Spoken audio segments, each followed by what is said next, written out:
Thank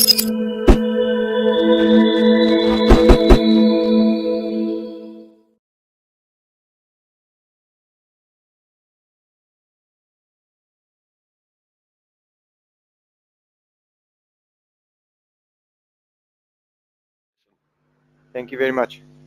Morning, guys. Sorry about that false start there. This morning, or last week, while I was prepping this presentation, I was thinking that we're having these tech talks here. I would just like to take this 1 week and take a step back and look at what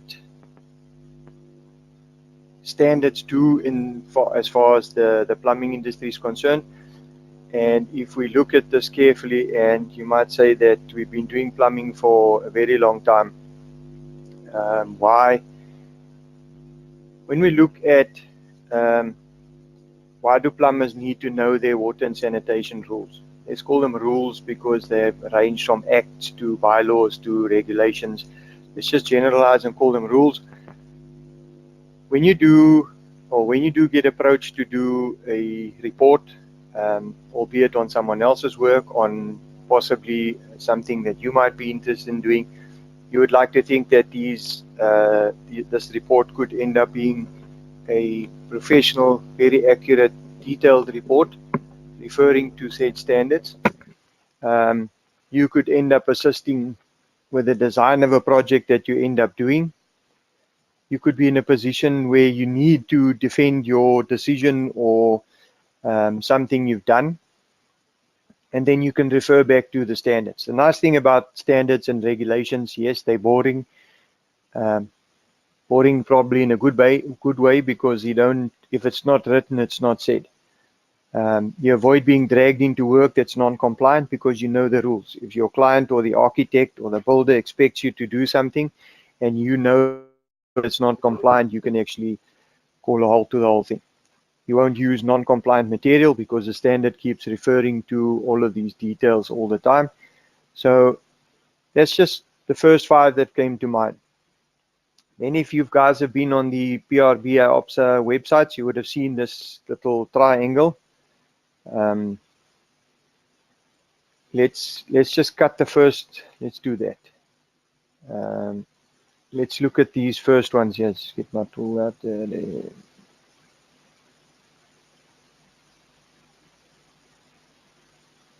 Here we go. When you look at this top section here, you'll see that overarching legislation, the one that, or the ones that get you into trouble first, or the most trouble first, Occupational Health and Safety Act, Consumer Protection Act. So when you look at any of these top 4 here, you're looking at acts, which means it was gazetted, it was in Parliament, or it was brought into effect at a certain date. And any time after that, you will more than likely, we're going to skip these ones for the simple reason that the guys that normally deal with them are the lawyer type or the legal types, because when it's an act, albeit the National Building Regulations and Standards or Water Service Act, the act only empowers certain people to do certain things. So for the sake of this morning, we are going to look at the 3rd tier, or we're going to start with the 3rd tier.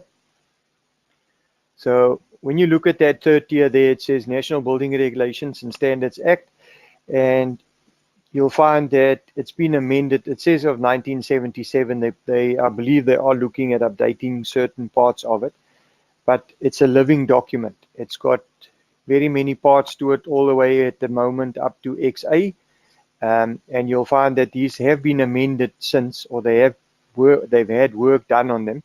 But basically, if you read the Building Standard Act, it says to provide for the promotion of uniformity in the law relating to the erection of buildings in the areas of jurisdiction of local authorities. So the guys that are building in Cape Town, and the guys that are building in Bloem, and the guys that are building in Joburg, Midrand, Tshwane, wherever you want to build, there should be a uniform way of assessing all matters relating to building. I'll give you a simple example. The National Building Regulations consist, like I said, out of basically the whole alphabet soup from A to XA at this stage. But when we look at what pertains to us as plumbers, P7 refers to, in the building regulations itself, refers to inspection and testing of drainage installations.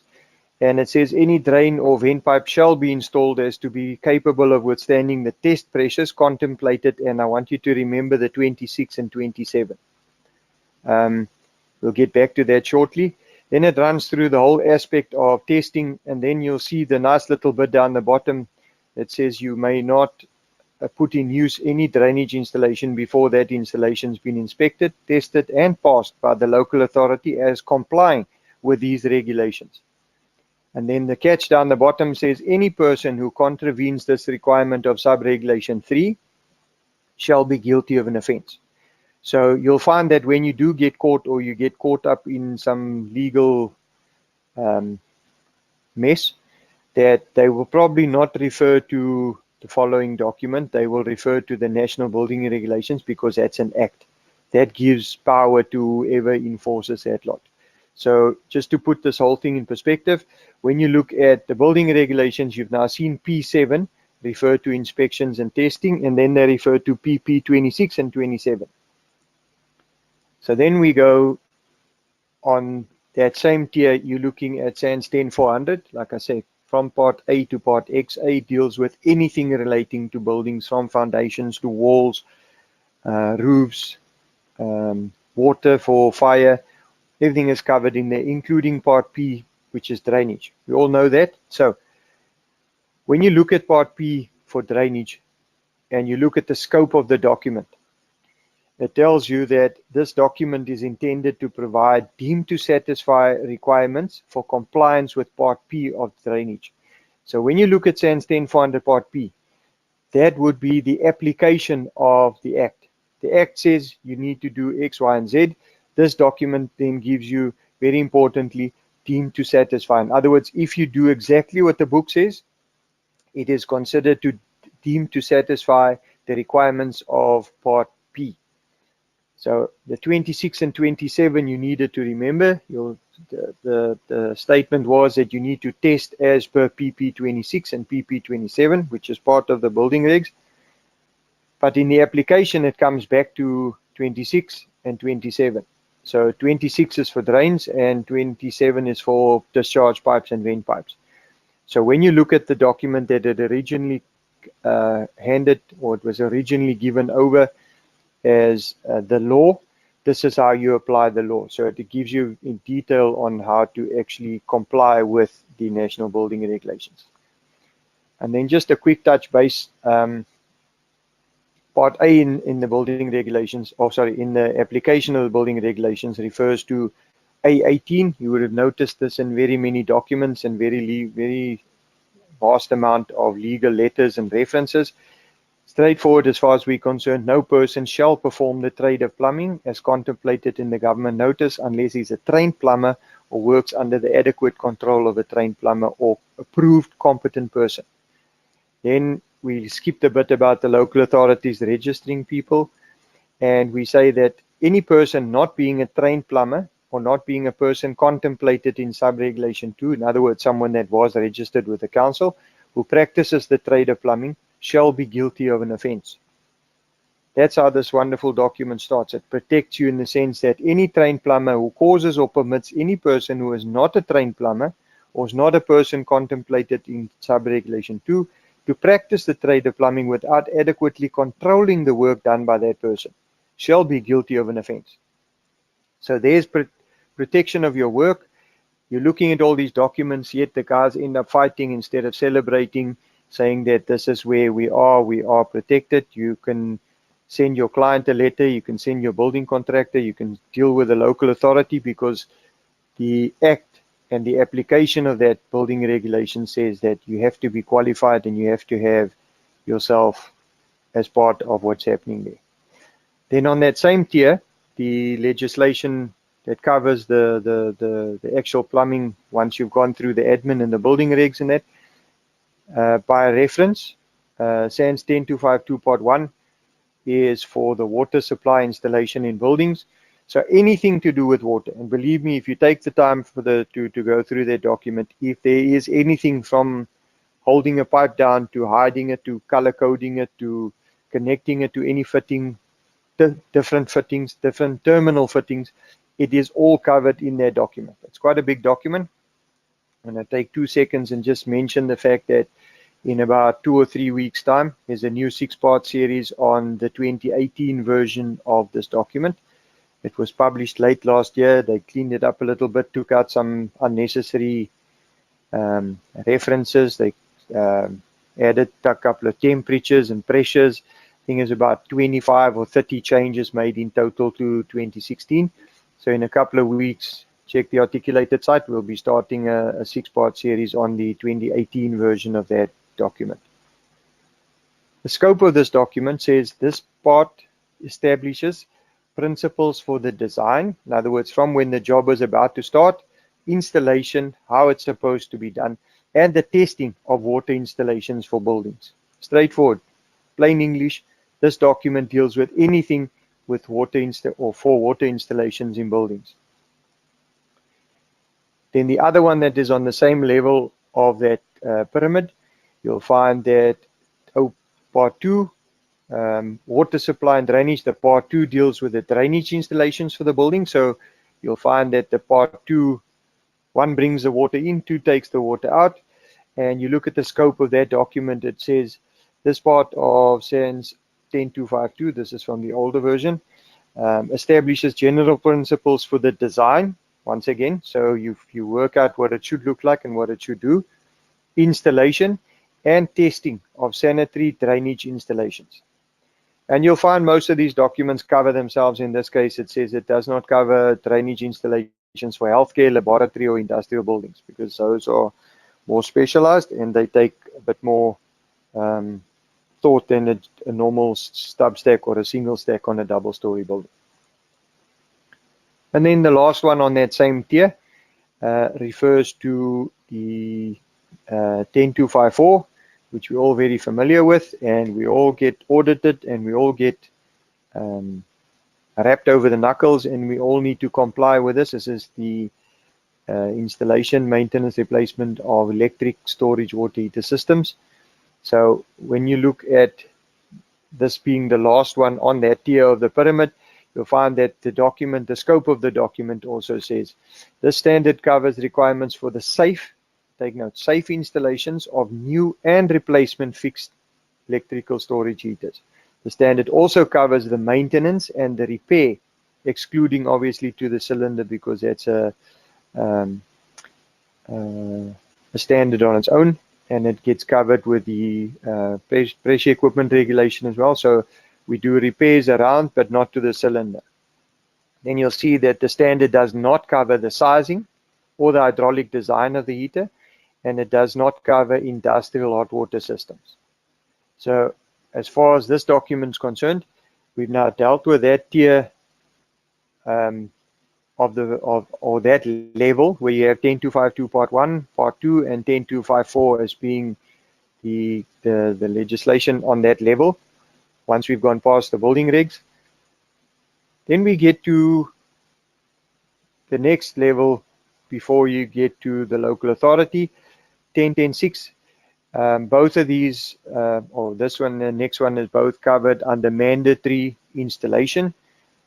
So when you do an installation for or maintenance or repair and replacement of a domestic solar water heating system, SANS 10106 covers that in great detail, up to where the scope tells you the standard covers the requirement for the safe installation, retrofitting, maintenance, repair, and replacement of domestic solar water heaters.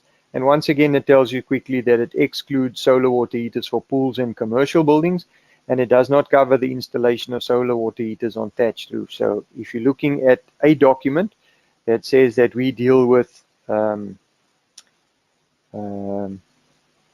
the solar systems, then it quickly tells you that this document covers X, Y, and Z, but those two are excluded. So if someone approaches you for a commercial building, you probably realize that you need a rational design, or you need something that's bigger than what a deemed to satisfy document would give you. And also, I mean, you can imagine what type of boermarker plan setups we get going on a thatched roof to keep a solar system on there. So somewhere along the line, the document covers itself in saying that it does not deal with that.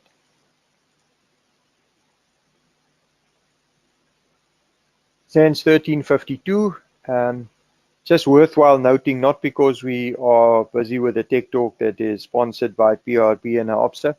It's worth noting that this installation standard for the replacement and repair of domestic air source water heating heat pump systems was done, or was prepared, submitted, gone through the whole process at the SABS, and actually published about 6 or 7 years before there was a standard for the actual heat pumps themselves. When IOPSA saw this responsibility of conserving energy and making sure that we all end up having enough electricity or more electricity than what we were having at the time, and Plumbers was responsible for making sure that the hot water supply remains energy efficient. They spent a whole lot of time, and a special thanks to those guys out there that actually prepared the standard, indicating that if you, as a licensed plumber, qualified plumber or licensed plumber, end up installing a heat pump, this is the way to install it. And if you do it as per this document, there's no one that's going to come back and say, but sir, my heat pump does not work because of X, Y, and Z, because the standard tells you exactly what you need to do at what stage. So kudos to our IOPSA, first of all, and all the guys that work behind the scene to get this thing sorted. It's a very small document. I think it's about 10 or 12 pages, but if you look at the scope of the document, it tells you that it says a lot about installing safe, correct, new and replacement, maintenance and repair, other than to the heat pump unit, obviously, because of the gas or the refrigerant or installed in the or part of the unit. And then integral heat pumps up to 500 liters, and then it does not cover sizing. It covers the safe interconnecting on a retrofit. It also covers appropriate methods to provide optimal energy efficiency of the heating system. So when you look at all of these things here, we've now gone from the overarching legislation right up to the actual straightforward, just the installation standards for heat pump and a solar. So when you come down that pyramid there, you'll find that the base broadens because more and more people are involved with the wider section of the pyramid. There are far more plumbers than what there are lawyers worrying about the acts. It's when you overstep your boundaries, or when you do not comply with the standards, that's when the top little echelon gets involved there. So if I could just go back here quickly. We've now seen these standards here, or the act, and then the standard. We've seen water, we've seen drainage, we've seen hot water, and then the mandatory installation standards. We've dealt with the solar, and we've dealt with the heat pump. So now when we go back to the enforcement bit, you will find that there are some guys on air here that I know from this neck of the woods. PCO, the guy that comes out to fail or approve your installation on site, they form one arm of that enforcement section. The others covered by local bylaws from the various municipalities. And you'll find that even if you don't have a copy of the standards, which you shouldn't be, or it shouldn't be happening, when your local authority, even if it's the building inspector or it's one of the water inspectors, when they come to site and you work in someone's area of jurisdiction, this one's from Mossel Bay, you'll see, notwithstanding the requirements that a certificate be issued, all water installations shall comply with 10252 Part 1, in other words, the water, and all fixed electric storage water complies with 0254. The only reason that was done is because Part P, in other words, 10252 Part 2, is already covered in the building regs. So we'll go through that. So for the guys out there that didn't get to everybody's metro or to everybody's areas, but there's Mossel Bay, got Cape Town saying the same thing, we need to comply. Got eThekwini going, guys, we need to comply. Yours might not be in here, but I can tell you, if you phone your local authority or you pop into the municipal offices and you get a copy of your bylaws, or you download it from your local municipal website, you'll find that all of them say exactly the same thing. Joburg 0252 Part 1 and Part 10254. They might not play rugby up in that neck of the woods properly, but they do have bylaws, and the bylaws would like for the guys in Mangaung to do the same thing. He's got us covered as well. Chwane is saying the same thing. You'll find most of them, they come from the same basic design, or they come from the same basic draft. So you'll find that it starts off with paying for the plans, keeping drawings. The drawings need to comply with 10252 Part 1.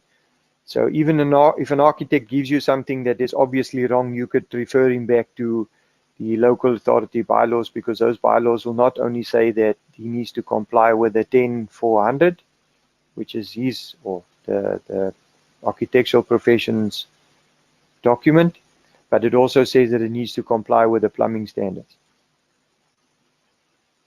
And then for our neighbors in Buffalo City and East London, same thing applies. It's like you can see it's been worn out, it's been around for a while.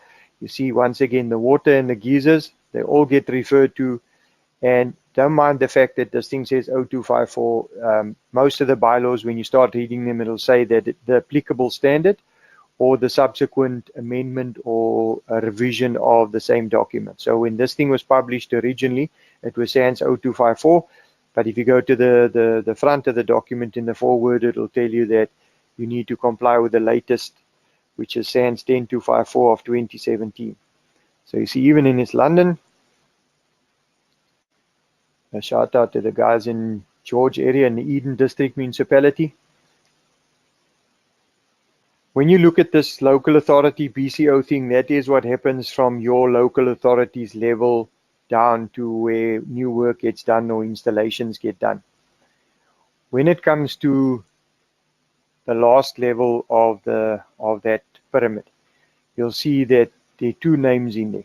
The two that we all belong to, or that we're aware of, or that we are familiar with. And it's important to note that as far as the Plumbing Industry Registration Board is concerned, they deal with individuals. The plumber gets registered, or the plumber gets put on a database together with all his qualifications and his extra specializations. So there's a record kept of who you are, what you are legally, or what you are entitled to do as far as work or service delivered is considered. But the fact that you belong to a professional body means that you get audited, you need CPD credits, there are various things attached to the responsibility of belonging to the PRB.